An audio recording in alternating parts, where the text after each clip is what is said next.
যদি আমি এখনই একটা জল ভর্তি গ্লাস হাতে তুলে নিয়ে আপনার কাছে জিজ্ঞেস করি এই গ্লাসটার ওজন কত হতে পারে, আপনার উত্তর হয়তো 50 গ্রাম থেকে 500 গ্রামের মধ্যে কোনো একটা চয়েস হবে। কিন্তু ফ্যাক্ট হলো এতে কিছু যায় আসে না যে এই জলের গ্লাসের অ্যাবসলিউট ওয়েট কতটা, বরং এটা বেশি ম্যাটার করে যে কতক্ষণ অবধি টানা এই গ্লাসটাকে আমি এভাবেই হাওয়াতে ধরে রাখতে চলেছি। যদি আমি কিছু সেকেন্ডসের জন্য এটাকে এভাবেই হাওয়ায় ধরে রাখি তাহলে ঠিক আছে, কিন্তু যদি আমি 1 ঘন্টার জন্য এটাকে এভাবে ধরে রাখি তাহলে আমার হাত ব্যথা করতে শুরু করবে। আর যদি পুরো একদিন টানা এরকম করে ধরে রাখি তাহলে হয়তো অ্যাম্বুলেন্স ডাকতে হতে পারে। ওই একই ওয়েট, কিন্তু যত বেশি সময়ের জন্য আমি এটাকে একটানা হোল্ড করে রাখবো তত বেশি এটা আরও ভারী লাগতে থাকবে। তাহলে আমায় কি করতে হবে? মাঝে মাঝে এই গ্লাসটাকে নিচে নামিয়ে রাখতে হবে। একটু রেস্ট নেওয়ার পর আবার আমি আরামসে ওটাকে ওঠাতে পারবো। ঠিক এভাবেই লাইফে স্ট্রেস থেকে বাঁচার জন্য মাঝে মধ্যেই আমাদের নিজের মাথা থেকে সব বোঝাগুলোকে সরিয়ে একটু রিফ্রেশ হয়ে নেওয়া উচিত, যাতে আমরা আবার ওই বোঝাগুলোকে খুব সহজেই বেশ কিছুক্ষণের জন্য ক্যারি করতে পারি। এবার প্রশ্নটা হচ্ছে, ভাই এই বোঝাগুলোকে নামাবো কী করে? এর উত্তর আজ আমি আপনার সঙ্গে মার্ক ম্যাককেওয়ানের বই get in the go zone থেকে শেয়ার করতে চলেছি। মার্ক বলেছেন, স্ট্রেস থেকে বাঁচার জন্য শুধু টাইমকে ম্যানেজ করলেই চলবে না, বরং আমাদের টাইম ক্রিয়েট করতে হবে। আপনাকে আপনার পুরো দিনটাকে 3টে জোনে ভাগ করতে হবে। নাম্বার 1 গো জোন, নাম্বার 2 নো জোন, আর নাম্বার 3 স্লো জোন। গো জোন হলো সেই স্টেট যেখানে আপনি আপনার পিক পারফরমেন্সে থাকেন। এই টাইমটা কারোর জন্য আর্লি মর্নিং, তো কারোর জন্য আবার লেট নাইট। প্রতিদিন কম করে 2 ঘন্টা এই গো জোনে আপনাকে এন্টার করতে হবে। এখানে অজুহাত বা ডিস্ট্রাকশন জিরো থাকবে। No mobile, no TV, nothing. শুধুমাত্র 2 ঘন্টার জন্য আপনাকে সব কিছু ভুলে পুরো মনোযোগ দিয়ে শুধুমাত্র একটা কাজই করতে হবে, যে কাজটা আপনার জীবনে সব থেকে বেশি অর্থপূর্ণ। হতে পারে সেই কাজটা পড়াশোনা বা গিটার বাজানো, বা হতে পারে কোনো প্রজেক্টে কাজ করা। এবার ফ্যাক্ট হলো আমাদের মধ্যে বেশিরভাগ লোকের জন্য এই কাজটা একের চাইতে বেশি, আর এই জন্য আমরা ওই সব কাজগুলোকে একসাথে করার চেষ্টা করি। মানে পড়তে পড়তে একটু গিটার বাজালাম, এদিকে গার্লফ্রেন্ডের সাথে হোয়াটসঅ্যাপে চ্যাটও অন রয়েছে, ওদিকে ইউটিউবে একটা নতুন ভিডিও আসছিলো ওটাও দেখে নিলাম। মানে একসাথে 10-12টা জিনিসে মাথা কাজ করতে শুরু করে দিল।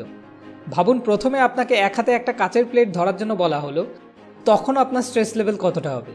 আর তারপর যদি আপনার আরেক হাতে আরেকটা প্লেট, তারপর আপনার মাথার উপর আরেকটা, তারপর আপনার নাকের উপর, আর তারপর যদি মুখ দিয়ে আরেকটা প্লেট একসঙ্গে ধরতে বলা হয়, তাহলে তখন আপনার স্ট্রেস লেভেল কতটা হবে?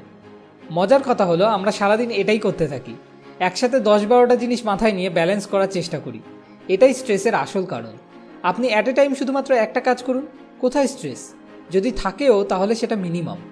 আমরা মাল্টিটাস্কিংয়ের নামে অনেকগুলো কাজ একসাথে করার চেষ্টা করি, যেখানে আসলে মাল্টিটাস্কিং জিনিসটাই একটা ভার্চুয়াল কনসেপ্ট, যেটা শুধুমাত্র কম্পিউটার প্রোগ্রামিংয়ের জন্য ইউজ হয়। রিয়ালিটিতে মাল্টিটাস্কিং নামে কোনো জিনিসই হয় না। এই গো জোনে ঢোকার পর আপনার নিজেকে পুরোপুরি এই সো কল্ড মাল্টিটাস্কিং থেকে নিজেকে নিষিদ্ধ করে দিতে হবে। 1 জব অ্যাট এ টাইম। যদি একের বেশি কাজ হয় তো একটা শেষ করার পর আরেকটা, তার আগে না। এবার প্রতিটা গো জোনের শুরুর আগে আপনাকে নিজেকে নিজে একটা 1 ঘন্টার নো জোন রিওয়ার্ড দিতে হবে। এটা সেই সময় যখন আপনি আপকামিং গো জোনের জন্য নিজেকে রিফ্রেশ করে তুলবেন। আজকের সময়ে আমাদের জীবনে স্ট্রেসের কোনো অভাব নেই। যদি কোনো জিনিসের অভাব থাকে তাহলে সেটা হলো রিকভারির। এই নো জোনেও আপনাকে ফোকাস থাকতে হবে, কিন্তু এক্ষেত্রে ফোকাস থাকবে গো জোনের একদম অপোজিট ডাইরেকশনে। এই নো জোনে কোনো কাজের ব্যাপারে ভাবা বা কোনো কাজ করা একদমই অ্যালাউড নয়। এই জোনটা টাইমের একদম প্রপার সেলফিশ ইউজ করার জন্য। এখানে আপনার সবসময় এম হবে রিফ্রেশ হওয়া, মানসিক এবং শারীরিক দুভাবেই। এর জন্য আপনি মেডিটেশন করতে পারেন, বা যোগা করতে পারেন, বা কোনো রিফ্রেশিং মিউজিকও শুনতে পারেন। এবার রিফ্রেশিং মানে ওই পাগলু গানটা নিশ্চয় নয়। যাই হোক, যাতে আপনি একটু রিফ্রেশ ফিল করেন। নো জোন আর গো জোনে এন্টার করার জন্য স্লো জোন একটা ট্রান্সলেশনের কাজ করে। স্লো জোন মানে আমাদের সবার ডিফল্ট জোন, যেটাকে আমরা কমফোর্ট জোনও বলি। এখানে আপনি লেস অ্যাক্টিভ আর লো প্রোডাক্টিভ থাকেন। যেমন আমার জন্য এই স্লো জোনটা দুপুরে লাঞ্চ করার পর আসে। এখানে আপনার স্বাধীনতা আছে নিজের ইচ্ছা মতো সব কাজ করার। আপনি যদি চান তো টিভি দেখতে পারেন, বা গেমস খেলতে পারেন, বা ইউটিউবও দেখতে পারেন, যেটা আপনার ইচ্ছা। কিন্তু এই জোনে থাকাকালীন কোনো ইম্পর্টেন্ট কাজ করা বা কোনো ইম্পর্টেন্ট ডিসিশন নেওয়া একদমই অ্যালাউড নয়। স্লো জোন 6 ঘন্টা থেকে 8 ঘন্টা অবধিও লেন্দি হতে পারে। এবার এই কথাগুলো শুনে যদি আপনি আজ থেকেই এটাকে একদম পারফেক্টলি অ্যাপ্লাই করার কথা ভেবে থাকেন, তাহলে আপনি ভুল ভাবছেন। কেননা এটা একদিনে হওয়ার জিনিস নয়। গো জোনে আপনাকে পিক পারফরমেন্সে কাজ করার জন্য আগে আপনাকে কিছুদিনের জন্য এই সিস্টেমটাকে পরিশ্রম করে প্র্যাকটিস করতে হবে। তারপর এটা একটা হ্যাবিট প্যাটার্ন ক্রিয়েট হয়ে যাবে। আর এই সময় আপনাকে একটা জিনিস খেয়াল রাখতে হবে, যে যাতে কখনো এই 3টে জোনের মধ্যেকার বর্ডারগুলো মিশে না যায়। যদি কোনো এমার্জেন্সি এসে যায় তাহলে স্লো জোন থেকে ডাইরেক্ট গো জোনে এন্টার করার আগে আপনাকে নিজেকে বলতে হবে, let's get in the go zone, যাতে এই বর্ডার্সগুলো কখনো মিশে না যায়। স্ট্রেস এমন একটা রোগ যেটা মানুষের জীবনে সাকসেসের সাথে সাথে বাড়তে থাকে। এই জন্য ইউএসের বেশিরভাগ লোক স্ট্রেসে ভোগে।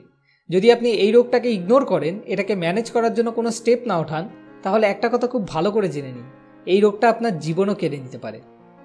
সবশেষে, যদি এই ভিডিও থেকে আপনার লাইফের কোনো প্রবলেমের সলিউশন খুঁজে পেতে সত্যি এতটুকুও কোনো সাহায্য হয়ে থাকে, তাহলে অবশ্যই লাইক আর কমেন্ট করে আমাদেরকে জানান।